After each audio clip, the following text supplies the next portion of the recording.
আজকে আপনাদেরকে দেখাবো কিভাবে চ্যাট জিপিটি অর্থাৎ এআই ব্যবহার করে ফেসবুক পেজের জন্য একটি চমৎকার প্রোফাইল পিকচার বা লোগো বানাতে হয়। চলুন তাহলে ভিডিওটি শুরু করি।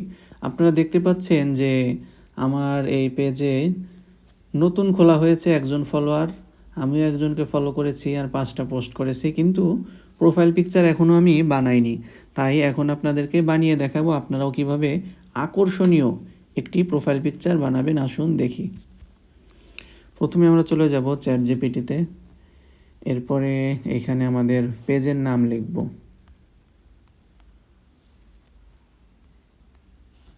এটা হচ্ছে আমাদের পেজের নাম। এখন বলে দেব যে ফেসবুক পেজের জন্য আকর্ষণীয় প্রোফাইল পিকচার বানিয়ে দাও। এখানে লিখলাম যে বাসার টেকনোলজি ফেসবুক পেজের জন্য আকর্ষণীয় প্রোফাইল পিকচার বানিয়ে দাও। এরপরে দেব যে রাউন্ড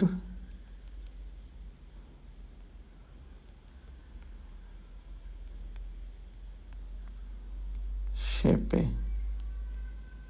দেখি চ্যাট জিপিটি আমাদেরকে কীরকম প্রোফাইল পিকচার বানিয়ে দেয়। সিম্পল একটা প্রম্পট লিখলাম। এখানে আর একটু সময় দিয়ে যদি আরও কিছু তথ্য দিতাম তাহলে দুঃখিত, চ্যাট জিপিটি তো এখন দিতে পারবে না, লিমিট শেষ হয়ে গেছে। আমি এবার জেমিনির কাছে যাই, দেখি জেমিনি আমাকে কীরকম বানিয়ে দেয়।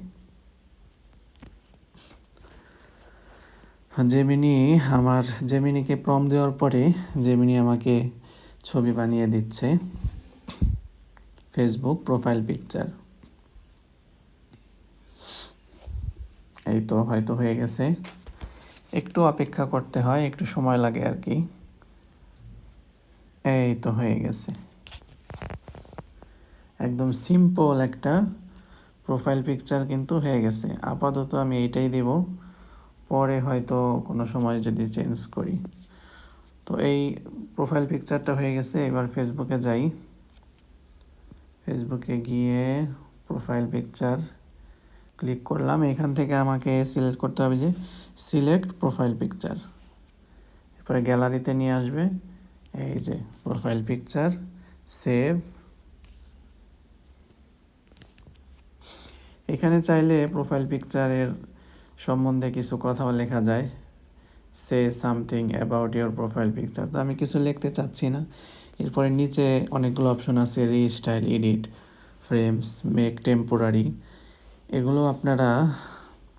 এগুলো বেশ কিছু কাজ আছে, তো এগুলো এখন আমি দেখাচ্ছি না।